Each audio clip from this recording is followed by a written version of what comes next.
And is it recording? Yes. So, I didn't want to do a scripted bio because I wanted you to tell your story. So if I do a scripted bio, then I'm telling your story and not you. What I know is you were born in Mississippi. You came north for some reason, you'll tell us. I know you worked for years out at the Uniontown Mall, head of housekeeping. I know eventually you came to us at East End United Community Center through the Title V program, and they always kept trying to rotate Miss Nancy out of East End because they were supposed to rotate people, and somehow we finagled and never had her rotate. I don't know, maybe because I was on the board of the AAA, but we were like, no, she can't rotate. And then finally we were able to hire her. Because that's not supposed to happen. After some point, you're supposed to rotate it, but she didn't rotate. So I don't know if it was my influence. Please don't rotate Miss Nancy out of here. So we were able to hire her. So tell us about growing up in Mississippi, why you came north. Tell us about your family, all of that. Anything you want to share. Oh, the other thing I'll say is she's the Energizer Bunny. She just turned 75. And she never stops moving, ever. So when I say I'm tired, she's got to be 10 times tireder than me. And at East End, the joke was always, why are you, Miss Nancy and Mr. Alvin, doing all this work? And I would say, I don't know why, because we're the old people.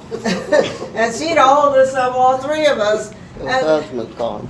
Oh, that's okay. We'll talk to him later.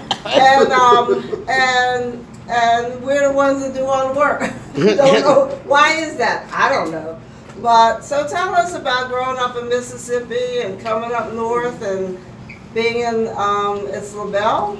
Lambert. Okay. Lambert, PA. And coming into Uniontown. So give us your story. All right. You know, she asked me to do this, and first giving honor to God.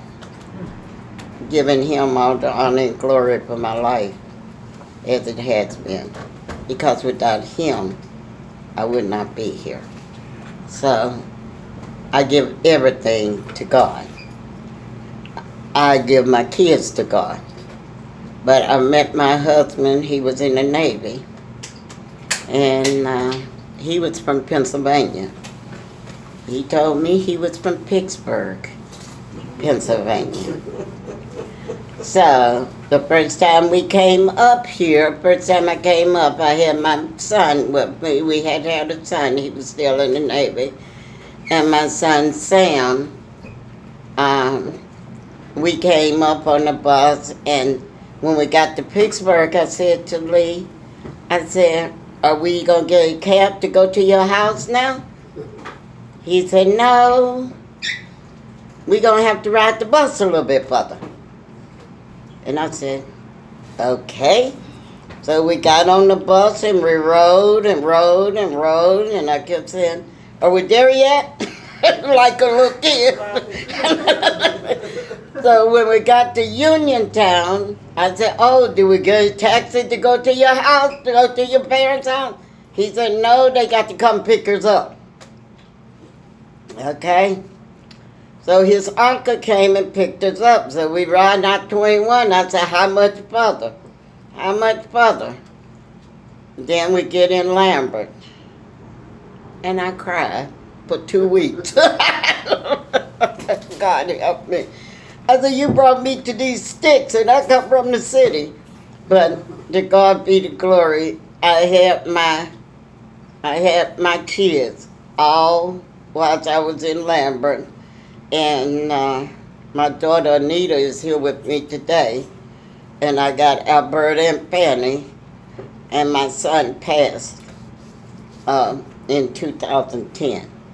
So you said you were in the city of Mississippi. What Yes. city? Marion, Mississippi. That's a city? Yes. And it's a big city too. It's Dr. Thomas. It's the second largest city in Mississippi. Yes, it's the second largest city in Mississippi. And I know you would tell the kids at East End that you actually did pick cotton in Mississippi. I picked cotton. I worked on the farm. And my brother's grandpap had a watermelon patch. And we used to love to just go in that watermelon patch and bust the watermelons open and eat them right there. That was the best tasting watermelon you have ever ate in your life. I mean, you think about it and you think about all the good of the South. There was a lot of bad, and I grew up doing a lot of the bad. I've been in Pennsylvania since 1964. And I saw a lot of the bad that happened down south with the civil rights movement, with the movement of everything. But then I look back and say, God brought me so far. And my mother always said, and I'm not going to start crying, y'all. I'm not going to do that. But my mother always said, you have to leave to get better. You have to know what you're looking for as you walk this path. And I have to say, walking this path has been a walk. And I don't take anything for granted now. Life is what you put in front of you. If you want to live a life, you got to make that life for yourself. No one's going to make that life for you. I tell the kids at the East End all the time, I say, y'all couldn't have made it if y'all would have had to live when I lived. They got too much going for them now. They couldn't have did it. I mean, and I went back home to a reunion, and I remember going back, and my aunt said, now you got to remember you ain't in the North no more. You got to remember you're not in Pennsylvania. You got to know when to speak and when not to speak. Well, that wasn't me. So I was in the store, and I was buying, and I was getting ready to pay, and this woman jumped in front of me. I said, excuse me, you jumped in front of me. My aunt grabbed me and pulled me out the store. Say, you can't talk to them like that. I said, it's my money is spending too. Why can't I? Why do she have the right to jump in front of me? Well, my aunt told me, because you're in the South. Well, I'm a different I couldn't get that out of my head. And every time I went home, that stuck in my head a lot. But we live in a world today, and I tell all the young people at the East End, and I keep trying to tell them, and I preach to them, you got to get out and make it for yourself. Ain't nobody gonna give you nothing. If you don't get out there and pray and ask for it and make your way to get it, you're not gonna get it. I know Dr. Thomas asked me to do this, and I said, Dr. Thomas, what am I supposed to talk about? She said, talk about you. When I came to Pennsylvania and got in the church, and my kids tell me today that I kept them in church too much, that we lived in church. But I don't think they lived in church because of the fact they know God. If you don't know God, then you're lost anyway. Can you live in church too much? See, I don't think I so. don't think so either. I never thought so, but my two youngest daughter, Alberta and Fanny, now the one sitting over there, Anita, anytime she can be in church with me, she's in church with me. And I thank God for that. But they always say, well, we went to church early in the morning and we didn't get out till late in the afternoon. But that's the way life was then. If we had a program, they went with me to the program. If we was going somewhere, they went with me to that. And then when their dad died, it was just us. So I had to keep them with me. So Anita joined the Air Force as soon as she got out of high school. And Alberta and Benny, they all doing, and I thank God for this. My kids, they may not go to church, but I've taught them God. I taught them how to serve Him. So I have to let them know that. Were you always a member of John Wesley once you came north? When I was a member of First Baptist Church of Lambert. That was the church that my kids got baptized in, and it was a Baptist church. And Reverend Henderson Stover was the pastor. He only pastored there every other Sunday because at that time the best Baptist minister had two churches in two different patches. So they would preach at one on the first and third, and the other one on the second and fourth Sunday. So that way, we had him 2 Sundays. Now, if you wanted to go to the other church, it was like a family church. If you wanted to go to the other churches on those Sundays, say he was preaching there, you could. So it was really, bless you, baby. It was really, and then when I came to Uniontown, I decided that I couldn't travel back and forth to Lambert all the time.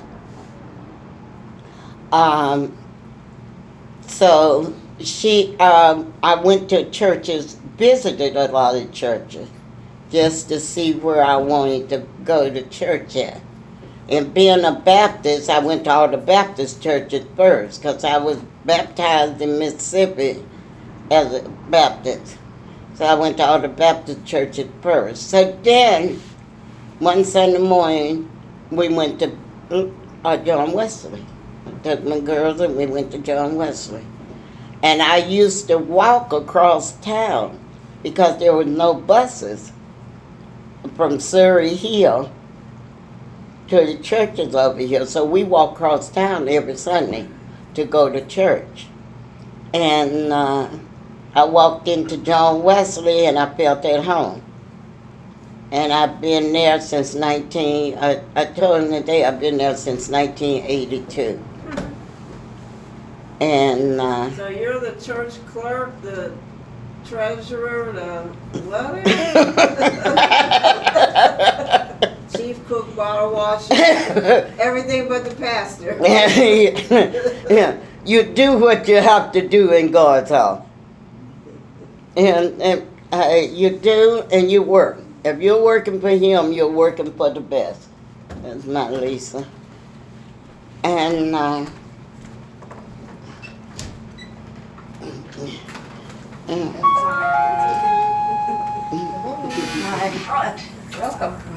so we do.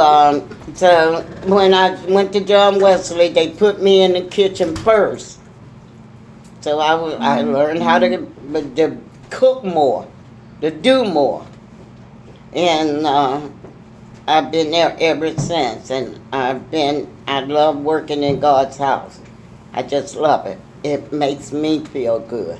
I don't take it for granted. They say just because the road don't get easy because you become a Christian.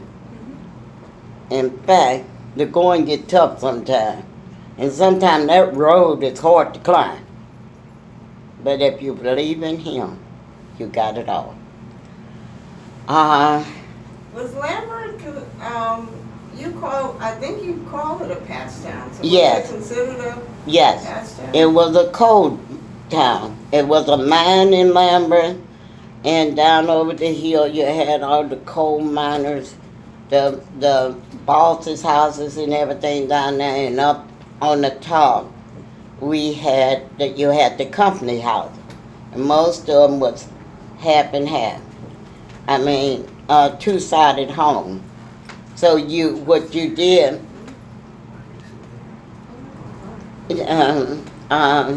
so you knew that they was going, you always had somebody living on the other side of them.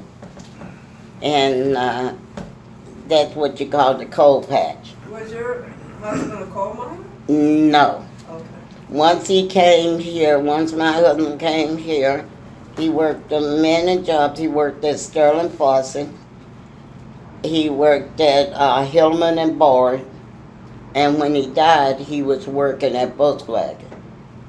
He was working at Volkswagen. So he always had good jobs. He always took care of us. And it was a blessing. Then I met my second husband, Jimmy.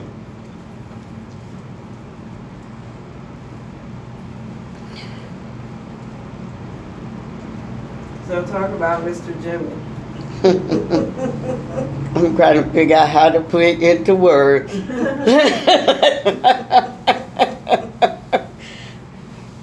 My first husband died in 1982. And I met Jimmy in 1985. And when we met, it was, I don't know what it was, but everybody said it wouldn't last. They said it wouldn't last.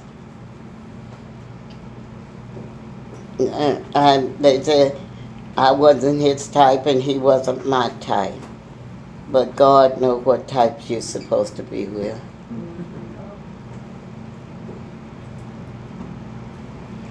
I ended up with him for 33 years. Thank you. So he was my type, I guess. That's the way I think about it. He was my type because he died in 2016. And he was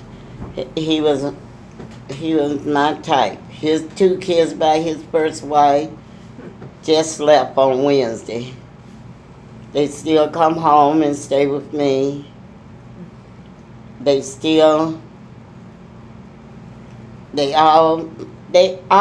all became a family. We'll put it that way. We all became a family, and you have to be a family to get along. And I ain't gonna say it was easy. I would not lie and say everything was roses. But I think by him being a deacon, he was a deacon at Mount Olive and I was at John Wesley. But I met him in John Wesley because he used to come and sit behind me all the time in John Wesley. And I kept telling him, I'm not looking to get involved with nobody. But he kept coming around. Yeah, he kept coming around. So that was a good thing. Because 33 years we had together. And I think my kids loved him. I really do. And he loved the kids and the grandkids and the great-grandkids. Oh, when them great-grandkids started coming around, he was a happy camper. Because they would jump up on his lap in his chair and he would do. Then I went and bought him a dog. I didn't buy the dog. The dog was given to me. A little Chihuahua. Because he was sick and I was out working. I worked at Uniontown Mall for 22 and a half years. And then when I retired from Uniontown Mall, I said I wasn't going to do anything else. But then I got bored being at home because me and Jimmy hadn't been in the house that much together, and he was a OCD. Is that what you call him? Mm-hmm. Look at my daughter laughing. I'm surprised you all didn't strangle each other if he was OCD. Oh, we almost did. That's why I went back out and went back to work. Because for those of you who don't know, Miss Nancy is a keeper. She's a keeper of things. He threw the first engagement ring he gave me, he threw it away. Because he said I had too much jewelry upstairs. I came home one day from work looking for this ring. I said, where's my ring? He said, what ring? I don't know what you're talking about. I said, it was on my dresser there. Oh, I cleaned that off. I got rid of all that stuff on that dresser. I said, you know you threw the diamond away you gave me. Oh, did I? I said, yes, you did. And he thought I was crazy. And the man would start cleaning and wouldn't quit. And he would just throw stuff away. So that's why I went back to work. So one of the women I go to church with, Sister Diane, said, come apply for Title V. So I went and applied for Title V, and they put me at the East End. And I've been there since 2011. And I told them it ain't a job I haven't done at East End. I think I've done every job there is to do up there. From being a receptionist to being anything, helper in the daycare, helper in anything. And I got to tell y'all about Dr. Thomas being the board chairman. And we had the daycare and everything. So one day I walk in with a switch.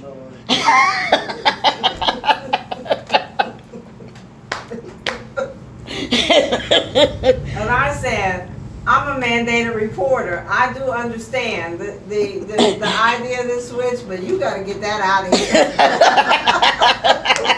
You're going to get me in trouble. I said, but I wasn't going to whip them. I just wanted them to see what a switch looked like. And I said, I understand. We all grew up with the switch, but you got to get that switch out of here, Miss Nancy.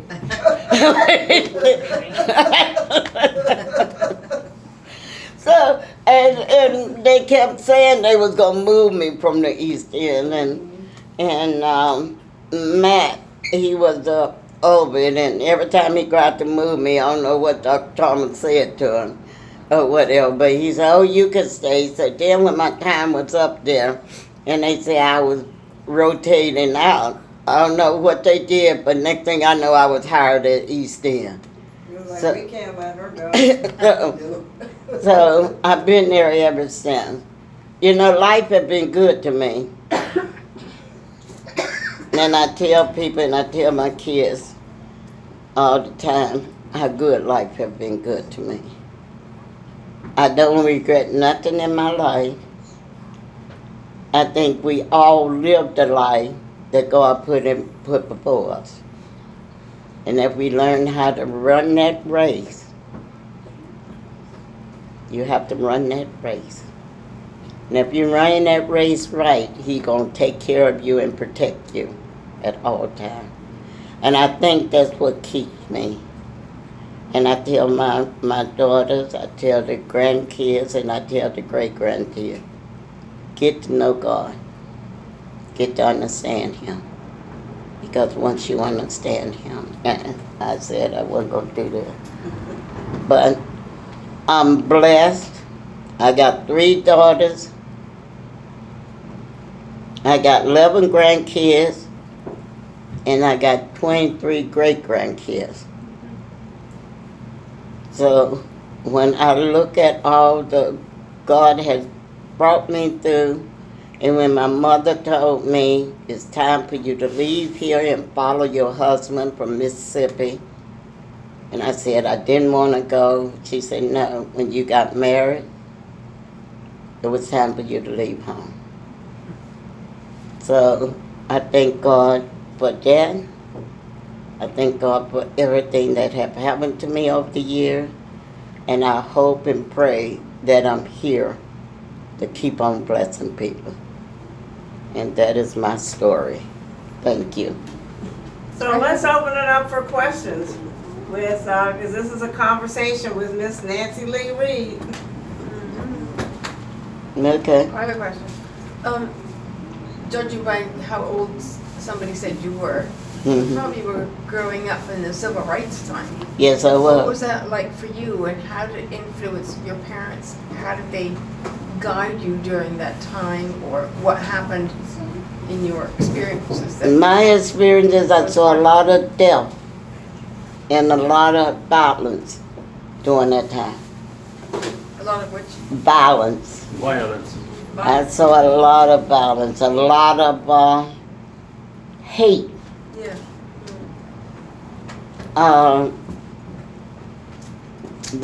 During the civil rights, when the three Young men. people got killed on the road coming from Philadelphia. The one lived around the corner from me. So you saw a lot of death. And I tell you something, I went back, me and Terry Burton went on a civil rights tour a couple of years ago. Good for you. And to visit all of that and to know that as I was coming up, it was happening. It was something. And we went to the Pettus Bridge. And I saw all that being done on that Sunday morning, on the day that they washed and sprayed all those people. I watched it on TV. But then to be able to walk across that bridge,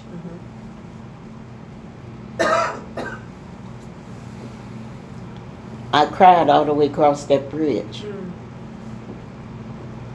And I have to tell you, we had these kids from college that was with us, and this young man came, and when I stopped as we was crossing the bridge, as we got ready to cross it, he took my arm, and he said, "I'll lead you across, Miss Nancy. Come on, I'm right here with you." And that was amazing to me.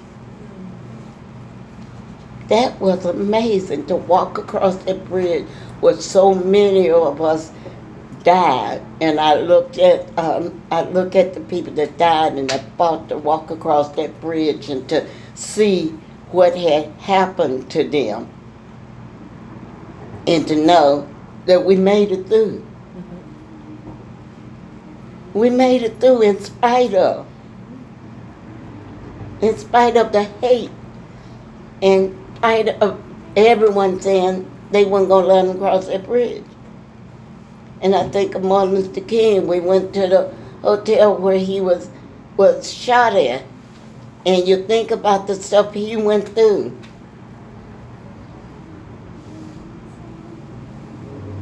And then we don't look at stuff the way the kids don't look at stuff the way it was back then, and they don't understand. Yeah.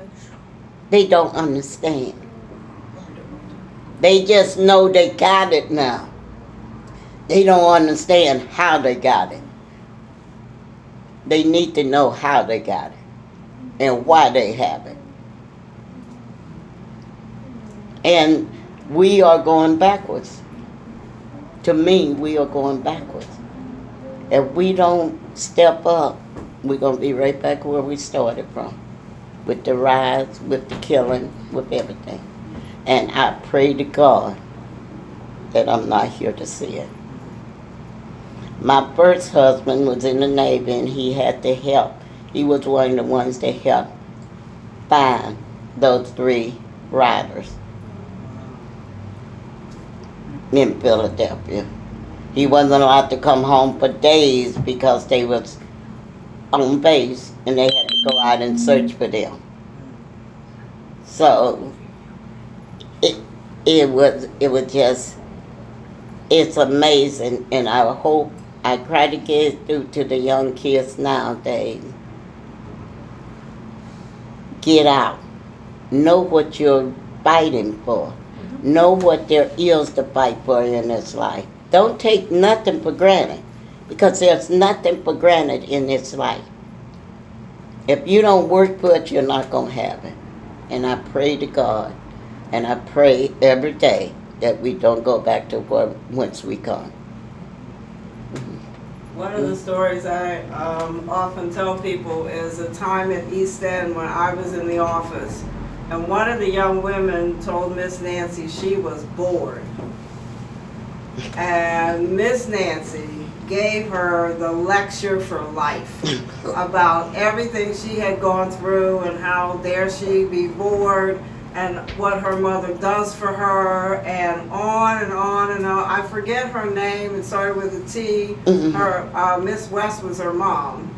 And they were originally from Chester. Yeah, Tawana. And her mom listened to a lot of that because her mom got her involved in every volunteer activity she could get that child involved in. Yes, she did. And she wound up doing very well. Very well. I'm pretty sure I know I heard she went to college. She went to college, and her mother, I still have Yvette on Facebook, and every once in a while she'll show me pictures of her and said, look what my baby did. And sometimes she'll come on and say, Miss Nancy, you the cause of this. I said, no, God's the cause of this. You know, I remember, we gave her the award at East End for being a young person that stepped up to the plate and helped a lot of the other kids. And she volunteered at East End till they moved away from here, which was a good thing. But I don't like to hear young people talk about them being bored. There's too much in life for them to do to be bored. And I tell them this they laugh at me at East End. They say, the teachers can be telling them, be quiet, and I come out the kitchen and I can look at them and a lot of them will be quiet. But you got to know what kids want and what to give to those kids. And the kids want love more than anything in this world. They want love. And when we give them love, you get love back. And that's what I believe in at East End. And I think with the daycare and with the after-school program that we're giving a lot of love. I get a lot of hugs every morning. And I'm proud of the hugs. I'm proud of it. I got the one little boy, Isaiah, they call me Nana. His mother said when she brought him there, he was 8 weeks old, and now he's 3. And she said, when she first brought him there, she said, my baby don't do nothing other people's babies do. My baby just don't do nothing. I told her the other day, you wish he was back to 8 weeks, don't you? He do it all now. But he know Nana loves him. So when he get in trouble, Nana goes in there and get him. So he knows that. But it's just all about love. People got to learn how to love one another. It's all about love. Any other questions for Miss Nancy? Yeah, I'm trying to think how to formulate it. We're in a house. It's been set up with a lot of work, a lot of history, Mm-hmm. and you've told lots of yours. Okay, the civil rights movement, we heard a bit about that. Going back further, were any of your relatives, your grandparents or anything, were they slaves or? My grandmother was. Your grandmother? Yeah. My grandmother was. She was part Indian. And I'll tell you a story about Alice Curry. That was my grandmother. She died when I was pregnant with my firstborn. And the night before she died, she told me to come to her. And I went in there and sat down beside the bed. And she said, yeah, I love you, and God put you here for a reason. And don't let nobody take that away from you. And I said, what you mean, Mom Sis? Because we called her Mama Sis. She said, always remember, God put you here for a reason. And I remember that to this day. And now I think about what she told me. God put me here for a reason. And I'm still here. Any of her experiences being a slave or anything? No, But my aunt, I can tell you one thing, my aunt Hattie, husband was killed by their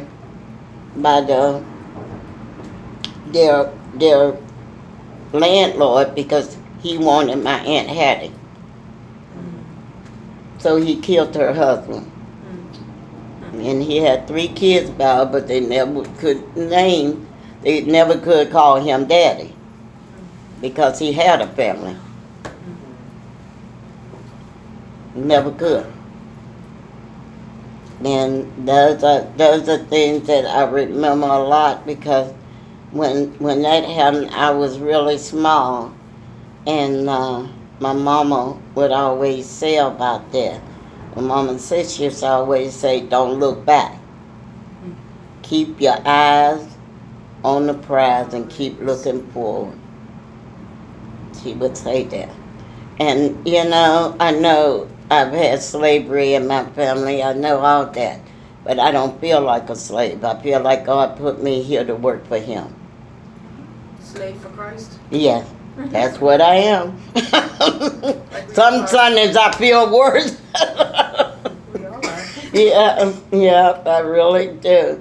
I tell Lisa a lot of time, and that's my daughter from another mama over there, that I always tell her, God got you here for a reason, because she's the one that always worry about what people are thinking and how people are thinking. And I always tell her, don't think about what people thinking, think about what you're doing, and just keep on doing the right thing. And my daughter Anita and her husband Jimmy, I tell people, they are my body and soul, because I can talk to her about almost anything. Even when I'm feeling down and out, I can call them and talk to them. And for some reason, they lift me up. They lift me up in different ways.